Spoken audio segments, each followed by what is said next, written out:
Assalamualaikum warahmatullahi wabarakatuh.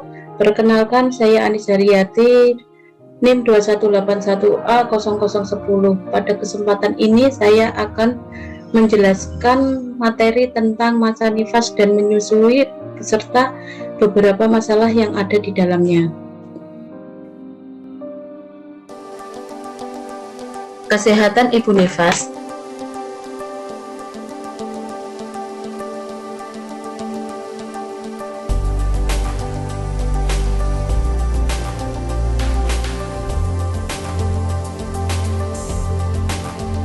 Apa itu nifas? Nifas merupakan masa yang dilalui setiap wanita setelah melahirkan. Masa ini berlangsung sejak plasenta lahir sampai dengan 6 minggu atau 42 hari setelah kelahiran.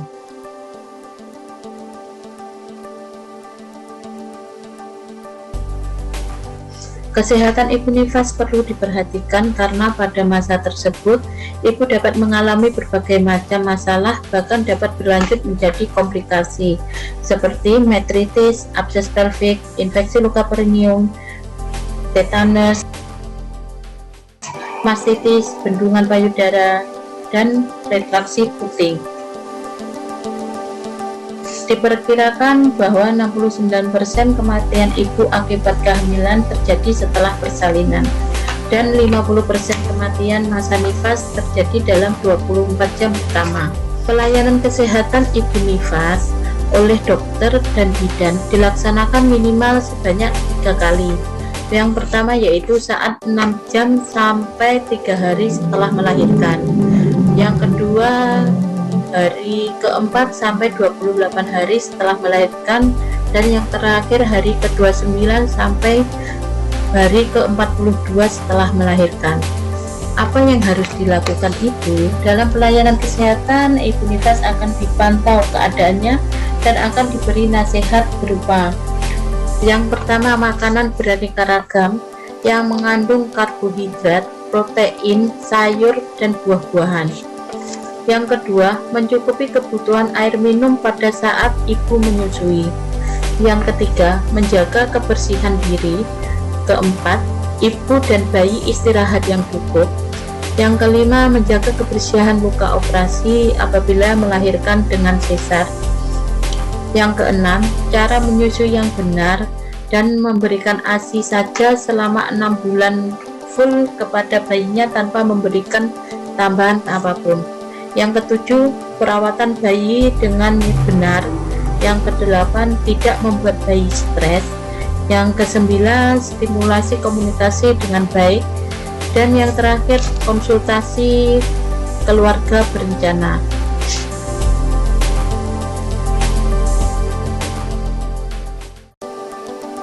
Hal-hal yang harus dihindari ibu bersalin selama nifas yaitu: yang pertama, membuang ASI, karena ASI yang pertama keluar sangat berguna untuk kekebalan tubuh anak. Yang kedua, membersihkan payudara dengan alkohol atau povidone iodin atau obat merah atau sabun. Yang ketiga, menempelkan dedaunan pada kemaluan. Yang terakhir, mengikat perut yang terlalu kencang.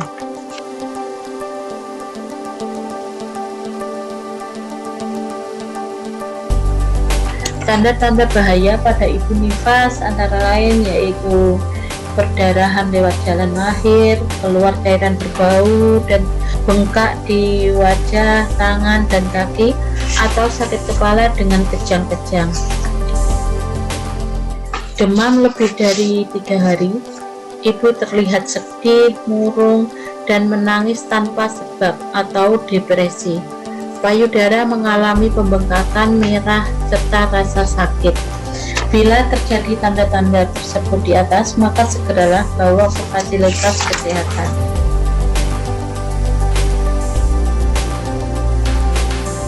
Nah, langsung saja ke pembahasan materi. Apa saja sih jenis-jenis infeksi dan masalah yang muncul setelah melahirkan termasuk menyusui?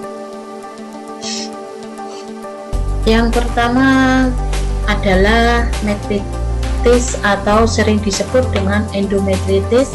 dan ada beberapa sumber juga menyebut dengan istilah endomyometritis. Kata kuncinya di sini adalah uterus, artinya semua gejala yang berhubungan dengan uterus itu ada kemungkinan metritis. Nah, untuk yang berwarna merah itu adalah kata kunci yang memudahkan untuk menegakkan diagnosa. Jadi, ada kata-kata lochia purulent dan berbau serta uterus tegang dan nyeri dan adanya subinvolusi uterus. Kapan kita tahu dia itu mengalami subinvolusi uterus? Kita ingat bahwa setelah plasenta lahir itu TFU yang ideal, ada beberapa sumber mengatakan setinggi pusat 1, 2, atau 3 jari di bawah pusat. Ketika sudah 7 hari itu maka TFU nya sudah pertengahan pusat simbisis. Ketika 14 hari itu sudah tidak teraba, dan ketika setelah 6 minggu maka tinggi fundus uterus sudah kembali normal. Apabila dikatakan contohnya ibu nifas hari ke-14, pada saat melakukan pemeriksaan tinggi fundus uterusnya, tinggi TFU nya ternyata pertengahan pusat simbisis. Artinya apa? Artinya ibu mengalami subinvolusi uterus. Nah, itu kemungkinan ibu mengalami metritis, tetapi harus dengan gejala-gejala spesifik lainnya. Salah satunya yaitu lochia purulent dan berbau, serta gejala-gejala umum seperti demam, nyeri perut bagian bawah, terkadang terjadi perdarahan pervaginam, shock seperti nadi cepat dan lemah, dan pada saat pemeriksaan laborat meningkatnya sel darah putih, tanda-tanda adanya infeksi. Yang kedua adalah abses pelvik. Kata kunci di sini adalah pelvik atau bisa kita sebut juga panggul. Jadi yang berhubungan dengan panggul di sini untuk menegakkan diagnosa adalah yang berwarna merah, pembengkakan pada aneksa atau cavum Douglas. Fungsi cavum Douglas berupa box atau nanah karena abses, jadi ini menjadi kata kunci. Kemungkinan gejala lain seperti nyeri perut dan pembesaran perut bagian bawah, nyeri perut bagian bawah dan pembesaran perut di bagian bawah, serta nyeri tekan pada uterus dan demam. Itu gejala yang saya beri warna hitam itu umum, artinya kasus itu juga muncul pada kasus-kasus lain, dan untuk yang berwarna merah itu lebih spesifik ciri-cirinya, gejalanya. Kemudian ada peritonitis, kata kuncinya adalah perut. Jadi gejala-gejala yang berhubungan dengan perut ini yang paling spesifik adalah bisik ususnya negatif, gak terdengar desis usus, terkadang dia disertai dengan diare, anoreksia, atau bahkan dia mengalami mual dan muntah. Dan untuk yang lainnya, perut tegang atau nyeri saat dipompa ASI, serta mengalami demam dan nyeri perut di bagian bawah. Nah, kalau misalkan ada yang berhubungan dengan perut, gejala-gejalanya maka kita diagnosanya ke peritonitis. Yang berhubungan dengan panggul dan ada pusnya, kita diagnosa dengan abses pelvik.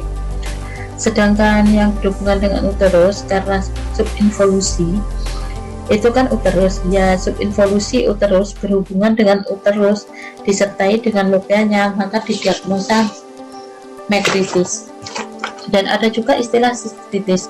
Sistitis itu berhubungan dengan kandung kemih atau BAK, akan mengalami disuria atau nyeri saat berkemih. BAK-nya itu lebih sering dan susah untuk ditahan. Jadi sistitis itu berhubungan dengan perkemihan, dengan kandung kemih, serta ketika ada pasien datang dengan gejala dia sudah berkemih,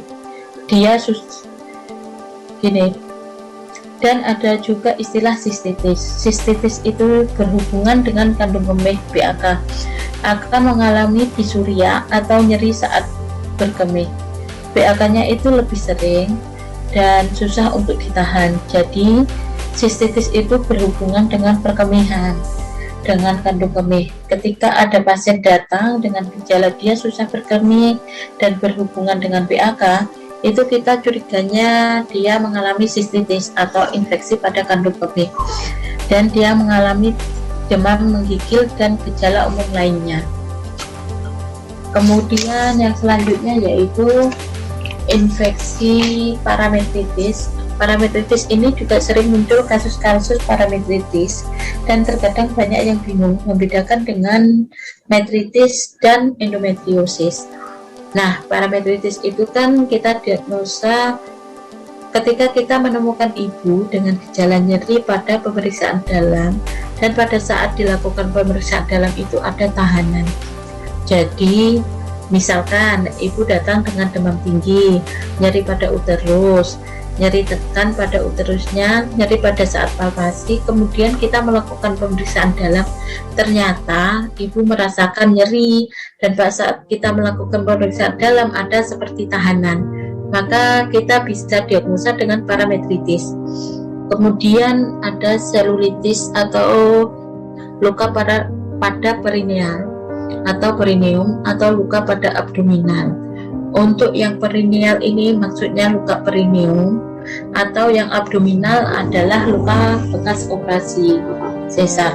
Nah, karena berhubungan dengan luka, sudah pasti dikatakan ibu mengatakan nyeri bekas luka atau nyeri tekan pada bekas luka, kemerahan, dan demam disertai dengan demam.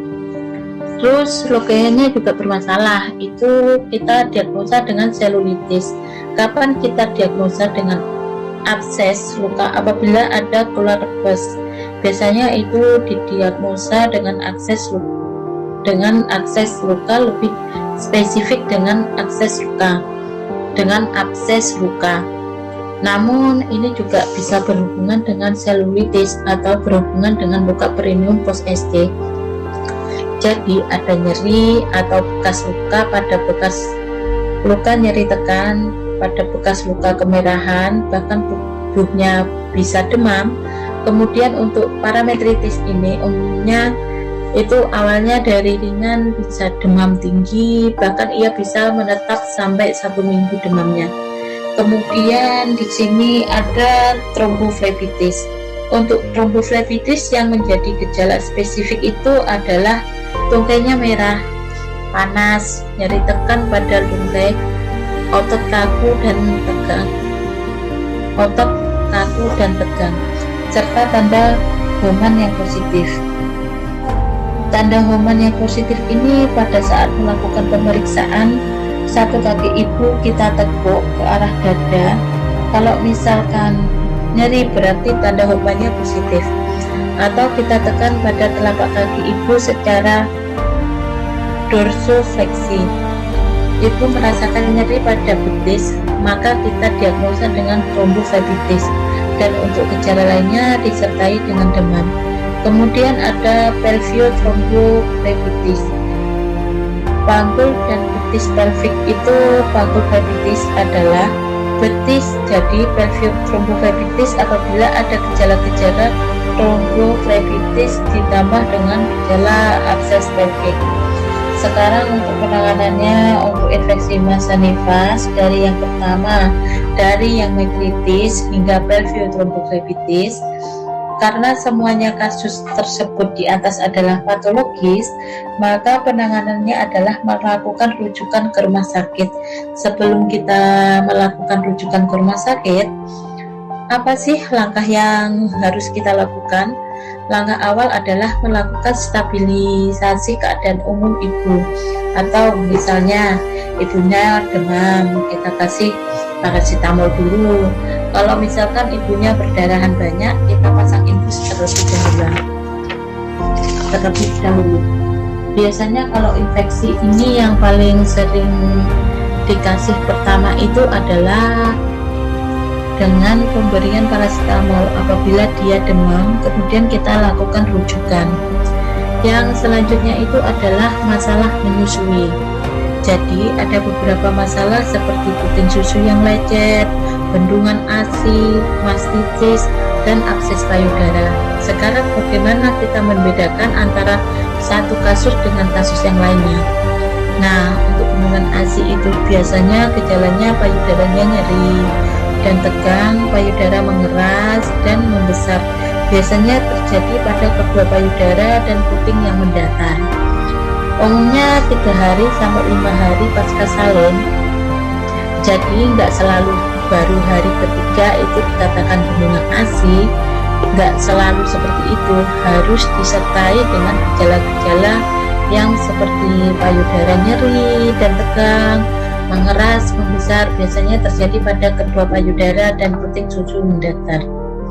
Kemudian apa sih perbedaan bendungan ASI dengan mastitis dan bagaimana sih kita membedakannya secara mudah?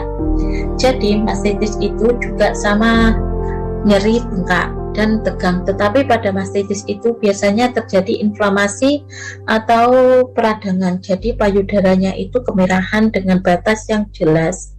Biasanya pada satu payudara itu benar-benar mengkilap. Kita benar-benar lihat perbedaannya. Kalau bendungan ASI itu nggak ada kemerahannya, nggak ada peradangan atau pembengkakan. Nah, umumnya 3-4 minggu postpartum. Dan satu lagi, untuk mastitis itu biasanya disertai dengan demam. Untuk demam pada mastitis itu biasanya lebih dari 38,5 derajat Celcius. Ketika suhunya sudah tinggi 38,5 derajat Celcius atau sampai 39 lah, dengan disertai nyeri bengkak dan tegang, payudaranya kemerahan, apakah diagnosanya? Walaupun pasien masih mungkin dibikinnya 5 hari postpartum atau berapa hari postpartum, tapi pasien mengalami demam yang tinggi, ada kemerahan, nyeri, serta mengkilap pada payudaranya, maka bisa didiagnosa dengan mastitis. Kalau untuk bendungan ASI kan hanya sebatas nyeri dan tegang, payudara mengeras, membesar biasanya terjadi pada kedua payudara dan puting susunya mendatar. Kemudian selanjutnya yaitu abses payudara. Nah, untuk abses payudara itu sendiri sudah jelas, kita bisa membedakan dengan bendungan ASI dan mastitis. Itu ketika payudara mengeluarkan pus, atau nanah. Dan satu lagi, biasanya mastitis itu kayak seperti diagnosa potensial dari bendungan ASI. Ketika ibu didiagnosa bendungan ASI atau diagnosa potensialnya, ya bisa terjadi mastitis. Begitupun dengan abses payudara. Diagnosa potensial mastitis itu bisa menyebabkan abses payudara. Nah, kalau untuk puting susu yang lecet itu sakit dan nyeri pada daerah puting ketika menyusui anaknya. Biasanya itu karena kesalahan pada saat teknik menyusui bayinya. Bagaimana sih penanganan untuk masalah pada menyusui ibu? Pada masalah menyusui ini, untuk payudara bendungan ASI yang kita berikan adalah ibu tetap susui bayi sesering mungkin. Usahakan menyusui bayi pada kedua payudara. Jadi itu ibu tetap menyusui pada kedua payudara. Ketika tidak menyusui bayi, maka bisa menggunakan penyangga pada payudara. Nah, ketika udah terjadi bendungan ASI, apa langkah awal yang kita lakukan? Kita bisa melakukan kompres hangat, pijat, atau kosongkan payudara, kemudian kita lakukan kompres dingin dan bisa susui bayinya lagi. Jadi langkah awal adalah kompres hangat untuk menghilangkan bengkaknya, dan nanti ada kompres dingin juga untuk bisa mengurangi nyerinya. Kemudian untuk mastitis, langkah awal apa sih yang kita lakukan? Nah, karena mastitis itu sudah kasusnya patologis, maka kita harus melakukan rujukan ke rumah sakit. Sebelum kita melakukan rujukan ke rumah sakit, apa yang kita lakukan? Biasanya kalau mastitis itu dia demam tinggi, kita bisa memberikan paracetamol per 4 jam dan melakukan kompres dingin untuk mengurangi nyeri pada mastitis. Kemudian kita baru melakukan rujukan ke rumah sakit. Biasanya kalau puskesmas itu kita boleh memberikan antibiotik, tapi dengan kolaborasi dengan dokter di puskesmas tersebut. Kemudian ada abses payudara, itu udah pasti kita menstabilkan keadaan umum ibu, kita lakukan rujukan. Dan untuk putih susu yang lecet itu kita berikan penyuluhan bagaimana sih teknik menyusui yang benar itu. Jadi kalau sebelum ibu menyusui itu, ulapkan ASI sedikit, oleskan pada puting, kemudian jelaskan bagaimana teknik menyusui bayi dengan benar, terutama areolanya harus benar-benar masuk. Itu enggak cuman putingnya saja, jadi biar tidak terjadi lecet. Jadi itu ya perbedaan dari bendungan ASI, mastitis, abses payudara, dan puting lecet.